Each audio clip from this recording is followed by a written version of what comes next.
실물교훈 제3장. 처음에는 싹이요, 다음에는 이삭이요. 씨 뿌리는 자의 비유는 적지 않은 의욕을 일으켰다. 청중 가운데는 그리스도께서 지상의 왕국을 건설하지 않으신다는 것을 알고 많은 사람이 기이 여기며 당황했다. 그리스도께서는 그들이 당황하는 것을 보시고 다른 비유를 가지고 그들의 생각을 세상 왕국에 대한 기대로부터 심령 속에서 역사하는 하나님의 은혜의 사업으로 돌이키고자 계속 노력하셨다. 또 가라사대 하나님의 나라는 사람이 씨를 땅에 뿌린과 같으니 저가 밤낮 자고 깨고 하는 중에 씨가 나서 자라되 그 어떻게 된 것을 알지 못하느니라. 땅이 스스로 열매를 맺되 처음에는 싹이요, 다음에는 이삭이요, 그 다음에는 이삭의 충실한 곡식이라. 열매가 익으면 곧 낫을 대나니 이는 추수 때가 이르렀음이니라. 추수 때에 낫을 대는 농부는 곧 그리스도시다. 마지막 큰 날에 땅에 곡식을 거두실 이는 바로 그리스도시다. 그러나 씨를 뿌리는 자는 그리스도를 대신하여 일하는 사람을 의미한다. 씨가 나서 자라되 그 어떻게 된 것을 알지 못하느니라고 한 것으로 보아 하나님의 아들 그리스도를 가리킴이 아니라는 것을 똑똑히 알 수 있다. 그리스도께서는 결코 자기 임무를 등한히 여기고 조는 분이 아니다. 그는 밤낮으로 그것을 지키시는 분으로 씨가 어떻게 자라는지를 알지 못하실 리가 없다.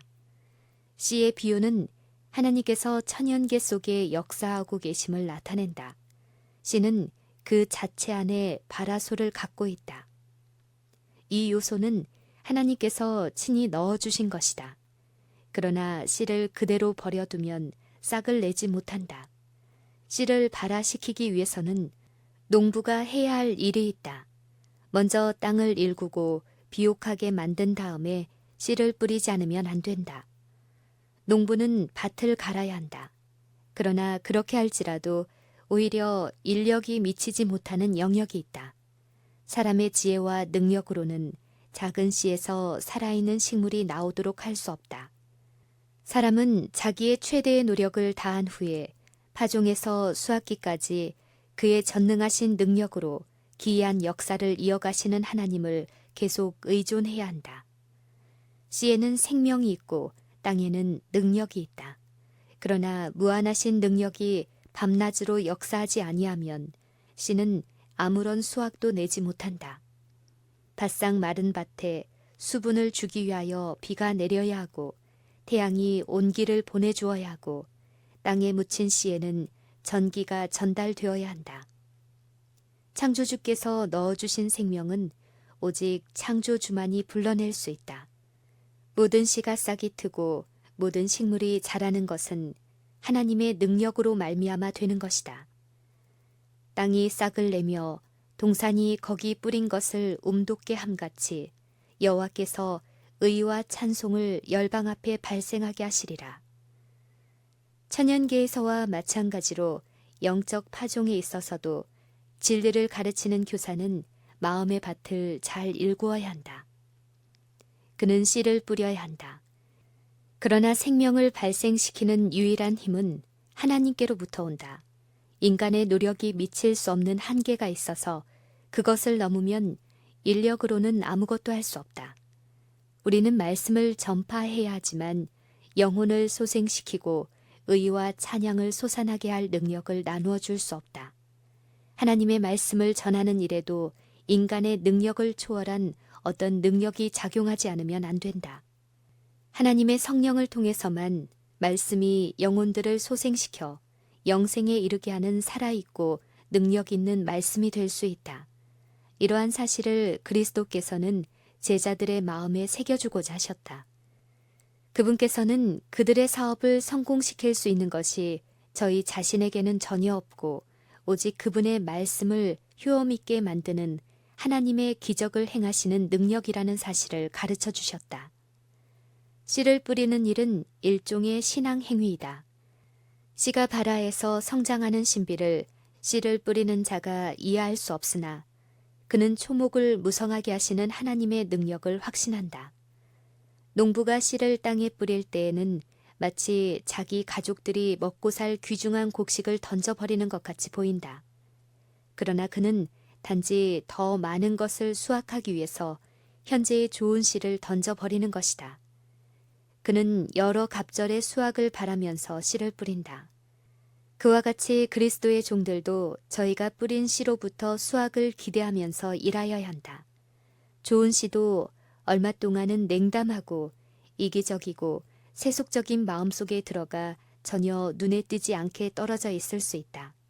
그 씨는 그것이 뿌리를 내렸다는 증거를 보이지 않는다.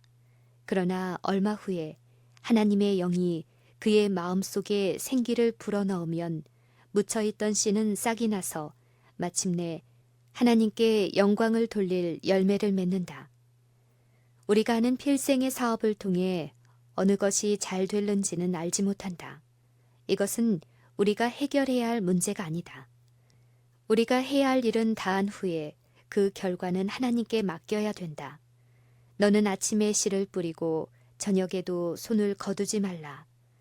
또한 하나님의 크신 언약은 땅이 있을 동안에는 심음과 거둠이 쉬지 아니하리라 라고 선언한다. 이와 같은 언약을 믿고 농부들은 밭을 갈고 씨를 뿌린다. 영적인 파종에 있어서도 이에 못지않은 확신이 있어야 한다. 내 입에서 나가는 말도 헛되이 내게로 돌아오지 아니하고 나의 뜻을 이루며 나의 명하여 보낸 일에 형통하리라. 울며 씨를 뿌리러 나가는 자는 정녕 기쁨으로 그 단을 가지고 돌아오리로다 라는 약속들을 믿고 일해야 한다. 씨가 발아하는 것은 영적 생활의 시작을 나타내고 곡식이 자라나는 것은 그리스도인의 성장에 대한 아름다운 표상이다. 천연계에서와 마찬가지로 영적 세계에 있어서도 자라남이 없이는 생명이 있을 수 없다. 식물은 자라나지 않으면 죽는다. 식물이 자라는 소리도 없고 눈에 띄지도 않으나 끊임없이 계속하여 자라는 것처럼 그리스도인 생애의 발전도 그와 같다. 매 발전의 단계마다 우리의 생애가 완전하게 될 수 있다. 또한 우리에 대한 하나님의 목적이 성취되면 계속적인 발전이 있게 될 것이다. 성화는 일생을 통해 이루어야 할 사업이다. 우리가 기회를 많이 가질수록 우리의 경험은 넓어지고 우리의 지식도 증가한다.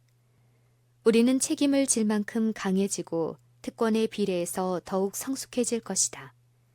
식물은 하나님께서 그 생명을 유지하기 위하여 마련하신 것들을 섭취함으로 자라난다.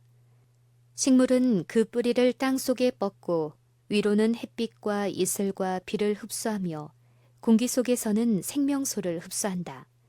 이와 같이 그리스도인도 하나님의 능력과 협력함으로 자라난다. 우리는 우리 자신의 무가치함을 인식하고 보다 넓은 경험을 얻도록 우리에게 주어지는 모든 기회들을 잘 이용하여야 한다.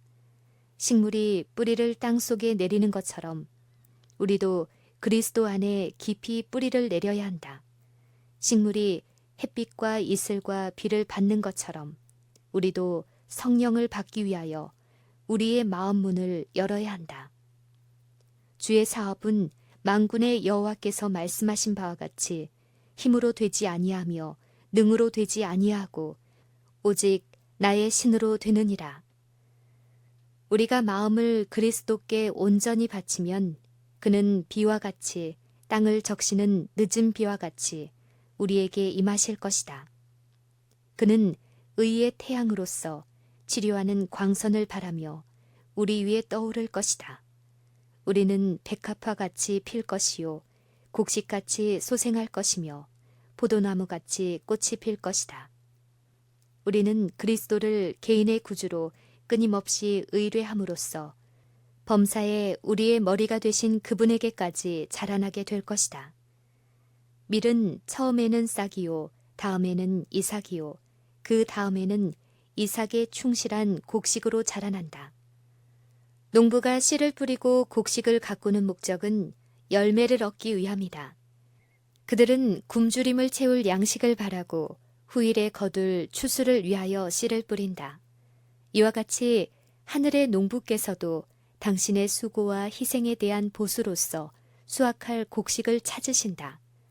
그리스도께서는 사람의 마음속에 당신 자신을 재현시키고자 하신다.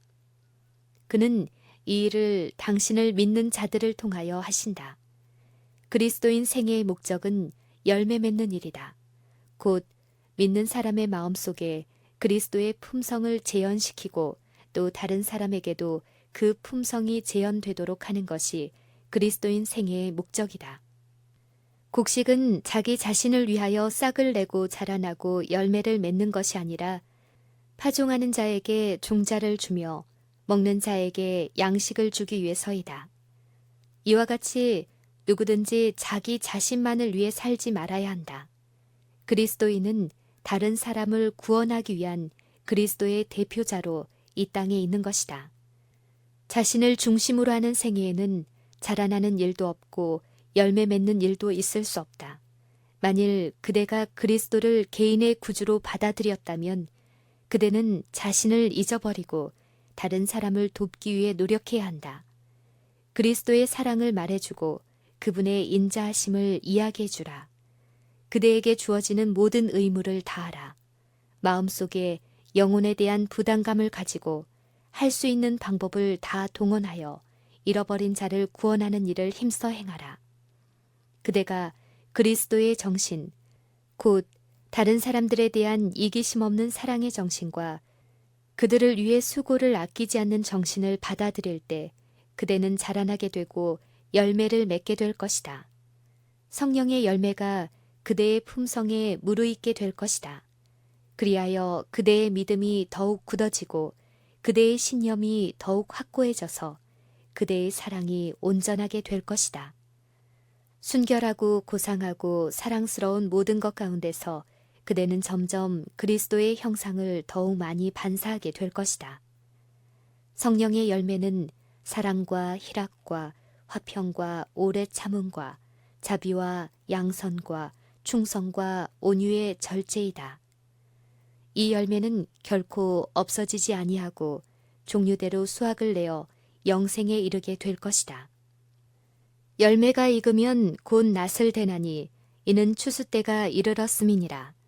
그리스도께서는 당신의 교회 안에 당신을 나타내 보이기를 간절히 바라신다. 그리스도의 품성이 그분의 백성들 속에 완전하게 재현될 때에 그분은 당신의 것을 찾으시려고 이 땅에 강림하실 것이다. 우리 주 예수 그리스도의 재림을 바랄 뿐만 아니라 그것을 촉진시키는 것이 모든 그리스도인의 특권이다. 그의 이름을 믿노라고 하는 자들이 그분께 영광을 돌릴 수 있는 열매를 맺는다면 온 세상에는 얼마나 빨리 복음의 씨가 뿌려질 것인가.